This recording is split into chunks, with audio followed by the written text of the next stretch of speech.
জয়পুরে চলছে 4 দিনের গো মহাকুম্ভ। গরুর প্রস্রাব আর গোবরকে ঘিরে আয়োজিত এই তথাকথিত আন্তর্জাতিক সম্মেলনে উঠছে কিন্তু একের পর এক অদ্ভুত দাবি। কোথাও ক্যান্সারের ওষুধ হিসেবে গোমূত্র, তো কোথাও আবার সিমেন্টের বিকল্প হিসেবে গোবরের প্লাস্টার। বিজ্ঞানের কোনো প্রমাণ না থাকলেও মেলায় কিন্তু দেখা যাচ্ছে রাজনৈতিক উপস্থিতি আর গোমূত্র গোবরের জমাটি ব্যবসা। ভালোই হচ্ছে। ভবিষ্যতে হয়তো বিজেপি গোবর বেচা ছাড়া আর কোনো রাস্তা থাকবে না তাদের কাছে। জয়পুরে শুরু হয়েছে 4 দিনের গো মহাকুম্ভ। আয়োজকরা একে বলছেন গরু ভিত্তিক আন্তর্জাতিক সম্মেলন।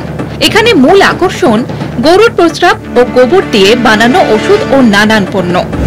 স্টলগুলিতে সাজানো আছে গোমূত্র থেকে তৈরি ওষুধের বোতল, যেগুলো নাকি হার্টের রোগ থেকে কিডনি ফেলিয়ার, হাড় ব্যথা থেকে ক্যান্সার পর্যন্ত সব রোগ সারায়। বিক্রেতাদের দাবি ভবিষ্যতে সবাই গরু পুষবে, কারণ গোমূত্র গোবর বিক্রি হবে প্রতি লিটার বা কিলোয় 100 টাকা দরে।